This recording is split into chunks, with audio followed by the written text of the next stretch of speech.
The seas roar beneath a gray northern sky. A wooden vessel cuts through towering waves, its crew working in unison against the fury of nature. No modern instruments guide them, only ancient wisdom and profound observation of the world. This is the story of how Viking mariners conquered the most treacherous waters on earth, using nothing but their senses, their knowledge, and their courage. Before we begin this journey into the Viking Age, tell me in the comments, where are you watching from? It's always fascinating to see our community of history lovers spread across the world. And if you're new here, don't forget to subscribe and enable notifications. Every subscription helps us keep exploring the real stories behind the legends. Now, let's begin. The year is 870 CE. The world is both smaller and vastly more mysterious than we know it today.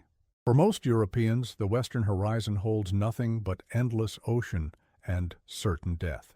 Yet from the fjords of Scandinavia, a people have emerged who dare to venture where others fear. These are the Norse, traders, explorers, and warriors whose maritime mastery would forever change the map of Europe and beyond. Before the Vikings set sail for distant shores, their world was defined by harsh winters and brief, precious summers. The Scandinavian peninsula, with its deep fjords and countless islands, bred a people intimately connected to the sea. Survival here meant understanding water, not fearing it. Fishing provided sustenance, and the sheltered waterways offered highways more reliable than muddy forested paths. The Norse developed a relationship with the sea that transcended mere utility. It became central to their identity, their mythology, and ultimately their expansion. In the Norse worldview, the cosmos itself was conceived as a vast ocean. Their myths spoke of Jörmungandr, the world serpent that encircled Midgard, the realm of humans. The god Njord ruled over the seas and winds, while the fearsome goddess Ran dragged unfortunate sailors to her underwater halls with her net. The god Aegir brewed the ocean in his great cauldron, creating storms when his anger flared. His 9 daughters were the waves themselves, beautiful but deadly. The sea was not just a physical reality, but a spiritual domain filled with both peril and promise. This cultural understanding of water as a pathway rather than a barrier would prove crucial to Viking ambitions. The instrument of Viking mastery over the seas was the longship, a vessel so perfectly designed for its purpose that its basic principles remain unchanged in modern naval architecture. Built using the clinker method, where overlapping planks created a strong yet flexible hull, these ships combined shallow draft with remarkable stability. The iconic curved prow was not merely decorative, it provided essential strength against powerful North Atlantic waves. With a single square sail and oars for calm conditions, the longship could achieve speeds of up to 15 knots in favorable winds, comparable to modern sailing vessels. The construction of these remarkable vessels was a community endeavor, requiring specialized knowledge passed down through generations. Master shipwrights selected oak trees with natural curves for the keel and ribs. The planking was split, not sawn, following the wood's natural grain to maximize strength. Iron nails and rivets held the structure together, while carefully prepared wool and tar sealed the seams against leakage. Each ship represented not just transportation, but a community's greatest technological achievement, the pinnacle of their craft wisdom. But the true marvel was not the ship itself, but how it was guided. The popular image of Vikings as reckless adventurers belies the sophisticated navigation techniques they developed. These were not lucky wanderers, but methodical explorers who combined empirical observation with generational knowledge. Their achievements become all the more remarkable when we consider that they predated the magnetic compass in northern Europe by several centuries. The sun was their primary guide. Viking navigators used a simple yet ingenious device called a solar stein, or sunstone. This naturally occurring mineral, likely Icelandic spar, a form of calcite, has a remarkable property. It polarizes light. By holding the crystal up to the sky and rotating it, a navigator could determine the position of the sun even on overcast days, a frequent occurrence in northern latitudes. The point at which the crystal showed the greatest contrast revealed the sun's location behind the clouds. Recent experiments by modern researchers have confirmed that this method can indeed determine direction with surprising accuracy, sometimes within a few degrees. The sunstone's effectiveness depended on the navigator's experience and the specific atmospheric conditions. Archaeological evidence for these devices remains limited, though a crystal found aboard the wreck of an Elizabethan ship suggests the technique may have persisted long after the Viking Age.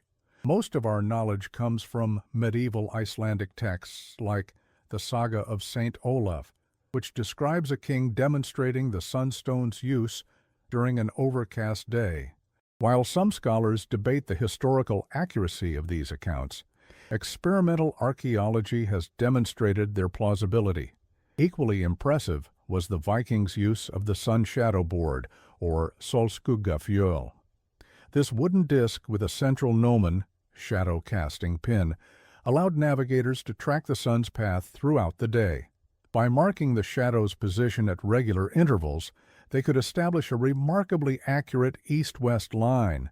The length of the shadow indicated the time of day, and by extension, the ship's approximate position. The Norse divided daylight hours into 8 equal parts called ike, each lasting roughly 3 hours. By knowing which ike they were in, navigators could adjust their course accordingly. Archaeological finds from various Viking settlements include wooden discs with inscribed markings that may represent these shadow boards. A particularly well-preserved example from Greenland shows concentric circles with radial lines, possibly representing both direction and seasonal variations in the sun's path.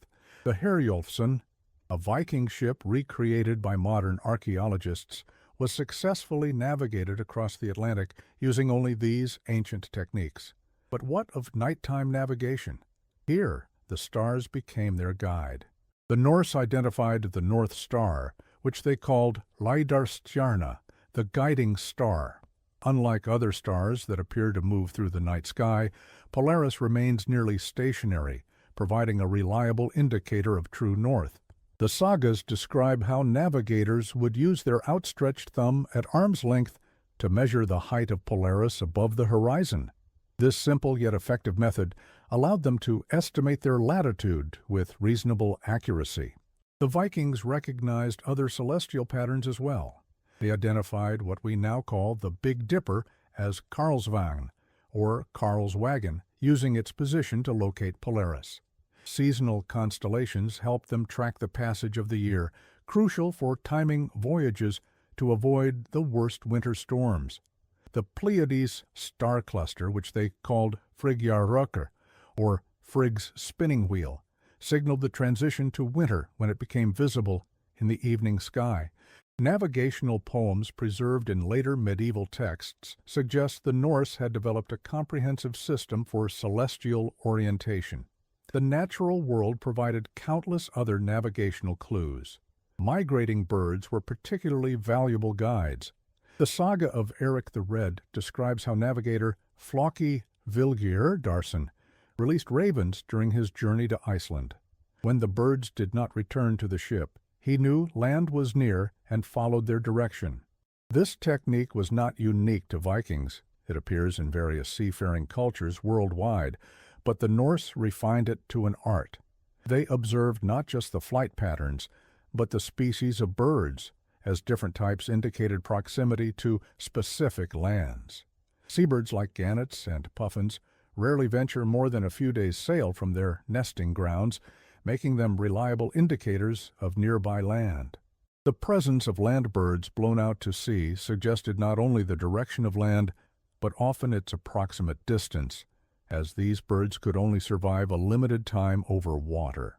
Viking sailors likely kept careful mental notes of which bird species appeared at various distances from known landmarks, creating a biological map of the seascape that complemented their other navigational techniques. The ocean itself spoke to experienced sailors. The presence of certain seaweeds indicated shallow waters or proximity to land. Changes in water color revealed underwater features or currents.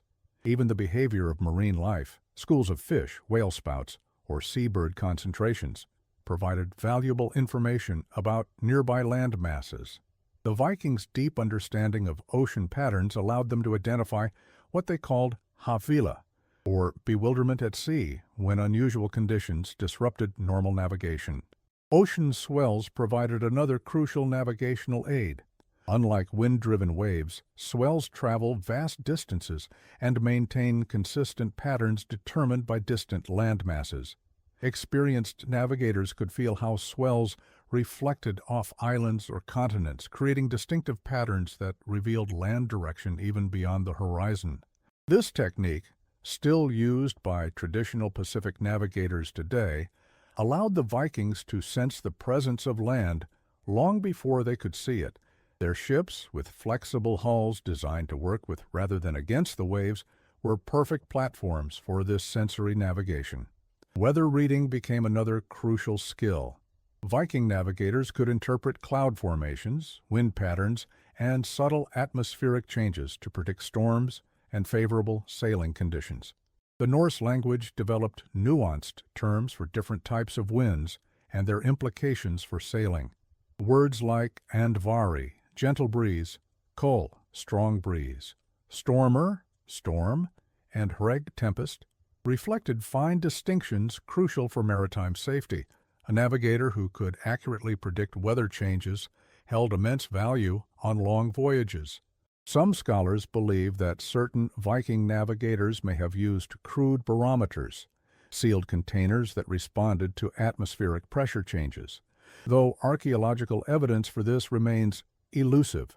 The sagas describe how experienced sailors observed the behavior of sea mammals before storms. Whales diving deeply often signaled approaching bad weather, while seals gathering on shore indicated imminent gales.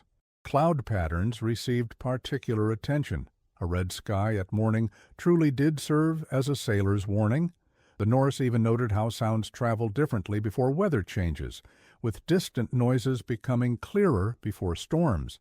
This multisensory approach to weather prediction gave Viking crews crucial time to seek shelter or prepare for rough conditions. Perhaps most remarkable was their use of sound. In foggy conditions, common in northern seas, Vikings would listen for the distinctive crash of waves against shorelines or underwater reefs.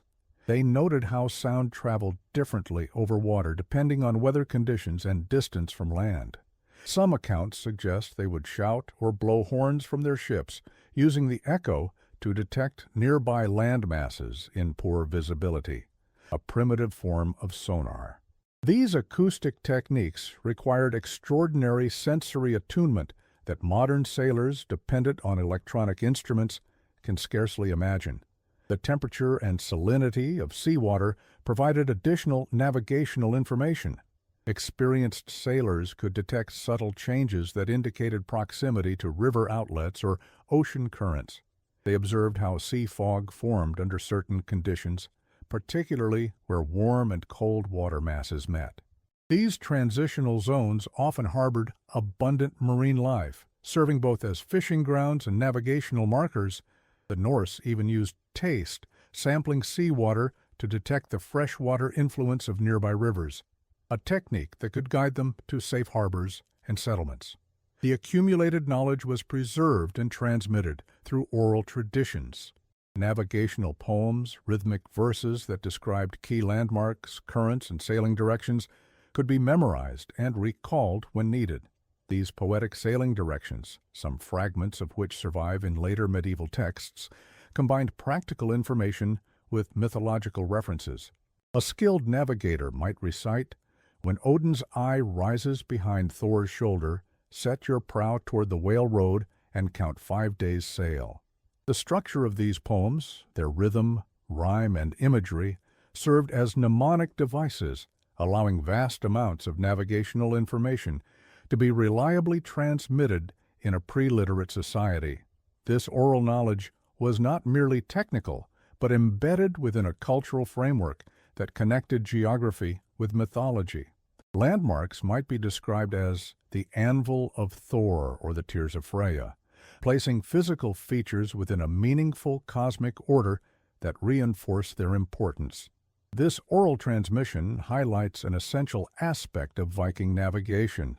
It was a communal knowledge system. While each ship had a designated navigator, often called a styrmaður, successful voyages depended on the entire crew's observational skills. Sailors would take turns watching for navigational markers, with multiple sets of eyes scanning the horizon for birds, cloud patterns, or distant land masses. This collaborative approach created a resilient system that could compensate for individual errors.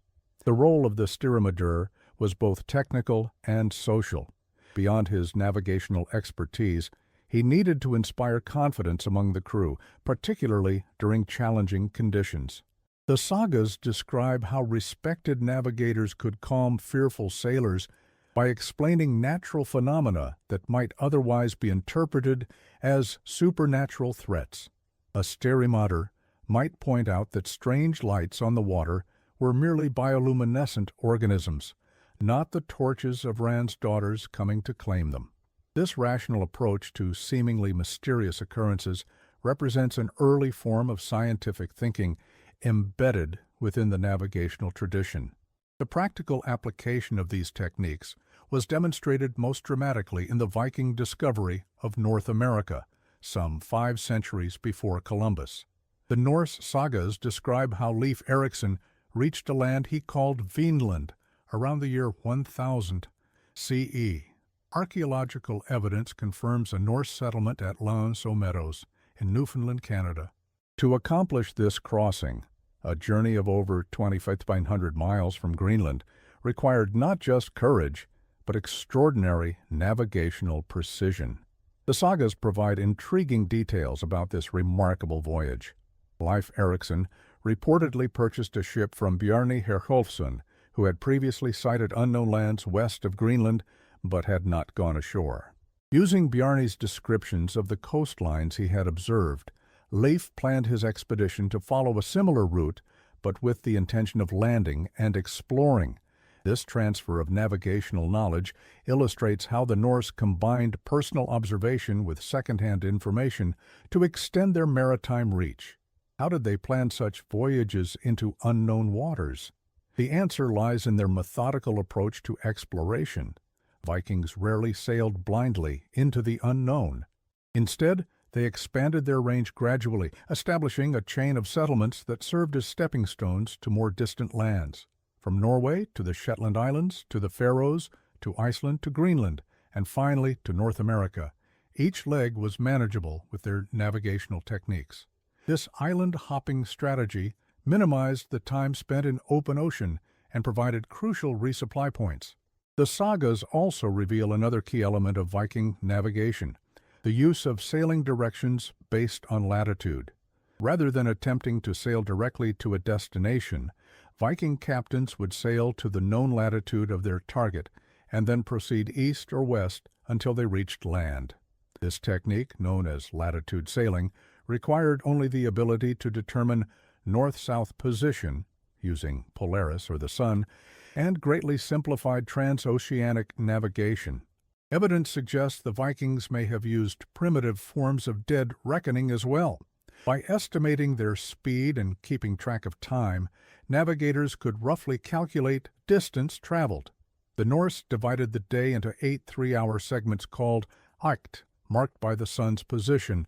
Combined with their understanding of typical sailing speeds in various conditions, this allowed for basic distance calculations. The margin for error was substantial, but in conjunction with other techniques, it provided another layer of navigational confidence. Speed estimation itself was a refined skill. Viking sailors used floating objects as impromptu log lines, timing how quickly they passed along the ship's length to gauge velocity. They developed standard terminology for different speeds, such as walking pace or running pace, that created a shared understanding among crew members. By maintaining consistent sailing speeds when possible, navigators could better estimate distances and plan arrival times, crucial for avoiding dangerous nighttime landfalls. Did the Vikings possess actual maps? While no Viking-era maps survive, the sagas mention a concept called leiðarvísir, or route guide.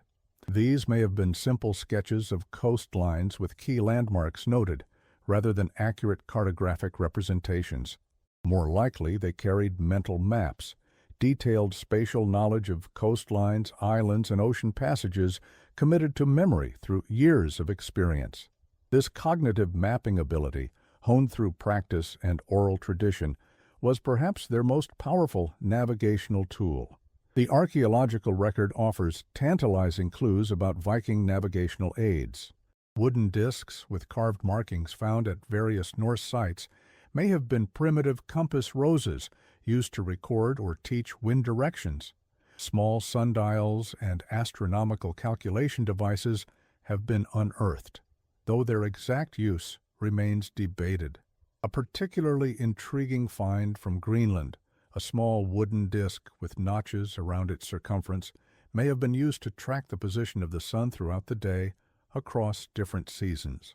Experimental archaeologists have recreated some of these potential navigational tools to test their effectiveness. Modern sailors using replicas of Viking equipment have successfully navigated traditional routes across the North Atlantic, demonstrating that the techniques described in the sagas could indeed have guided long-distance voyages.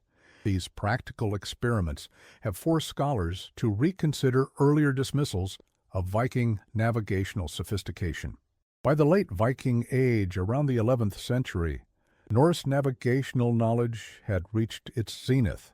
Regular trading routes connected Scandinavia with the British Isles, continental Europe, the Mediterranean, and even the Middle East via Russian rivers. Viking ships sailed with confidence through waters that had terrified earlier mariners. Yet, ironically, as their maritime empire reached its greatest extent, new technologies were emerging that would eventually render their traditional methods obsolete. The magnetic compass, arriving in Europe from China via Arab traders around the 12th century, would transform navigation. This simple device, a magnetized needle floating in water or balanced on a pivot, worked in all weather conditions and required no astronomical knowledge. By the time the compass became common in Northern Europe, the Viking Age was waning. The Norse would adopt this new technology, but the era of navigation by natural signs was coming to a close. This transition was gradual rather than sudden. For generations, Norse sailors combined traditional techniques with newer innovations. Magnetic compasses supplemented rather than replaced celestial navigation. The natural indicators, birds, swells, cloud patterns, remained valuable even as instruments became more sophisticated. In remote areas like northern Norway and Iceland, traditional methods persisted well into the early modern era, with fishermen relying on knowledge passed down from their Viking ancestors. What legacy did Viking navigational knowledge leave? Much was lost as Christian literacy replaced oral tradition in Scandinavia. The navigational poems and technical vocabulary faded from use, yet certain elements persisted in northern maritime cultures. Norwegian and Icelandic fishermen continued to use traditional methods alongside newer technologies well into the 19th century. The accumulated wisdom of generations of Norse navigators became part of Europe's collective maritime knowledge, though often unattributed. Perhaps the most significant legacy was conceptual, rather than technical. The Vikings' approach to wayfinding, combining multiple natural indicators with measurement techniques, established a pattern that would influence European navigation for centuries. Later developments like celestial navigation using quadrants and sextants built upon this fundamental approach of reading the natural world systematically. Even as technology advanced, the basic framework established by Norse mariners remained relevant. The ultimate testament to Viking navigational prowess lies not in texts or artifacts, but in the very fact of their voyages. From their Scandinavian homeland, these mariners reached lands as distant as Baghdad, Newfoundland, and possibly even beyond. They established settlements across the North Atlantic and trading networks that spanned continents. All this was accomplished without magnetic compasses, accurate chronometers, or written charts, using only careful observation of the natural world and the accumulated wisdom of generations. In our age of GPS and satellite navigation, the Vikings' achievements remind us of the remarkable human capacity for understanding and interpreting natural patterns. Their navigation techniques represented a form of ecological knowledge that connected them intimately with their environment. Every bird, cloud formation, and ocean current carried meaning. This deep attunement to natural rhythms allowed them to accomplish what seemed impossible to their contemporaries: reliable navigation across the world's most challenging seas. Modern research continues to uncover new aspects of Viking navigational techniques. Marine archaeologists studying shipwrecks have identified potential navigational instruments among the artifacts. Experimental voyages in replica longships have demonstrated both the capabilities and limitations of traditional methods.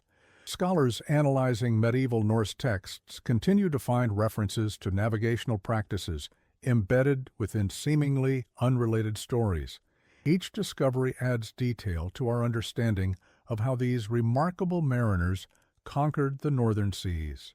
The Vikings' navigational achievements challenge us to reconsider our assumptions about ancient technological capabilities. Far from primitive, their methods represented a sophisticated system adapted perfectly to their specific environmental challenges. The Norse approach to navigation reminds us that technological advancement isn't always linear. Sometimes indigenous knowledge systems develop solutions equally effective as later modern approaches, but better suited to local conditions and available materials. The next time you glance at your smartphone for directions, consider this. 1,000 years ago, men and women crossed oceans guided only by the sun, stars, and their own carefully honed senses. They read the language of the natural world with a fluency we have largely lost. In their wooden ships, facing the vast unknown waters, they demonstrated the extraordinary capabilities of the human mind when aligned with natural patterns. The Vikings' navigational legacy is not just a historical curiosity, but a powerful reminder of our innate capacity to understand and move through our world, even without modern technology. As the northern lights dance across the night sky, illuminating the bow of a longship cutting through dark waters, we might imagine a Viking navigator gazing upward at the same stars that guided his ancestors. The techniques may be forgotten, but the spirit of exploration continues. In every voyage into the unknown, whether across oceans or toward new ideas, we follow in the wake of those who dare to navigate by nature's signs alone.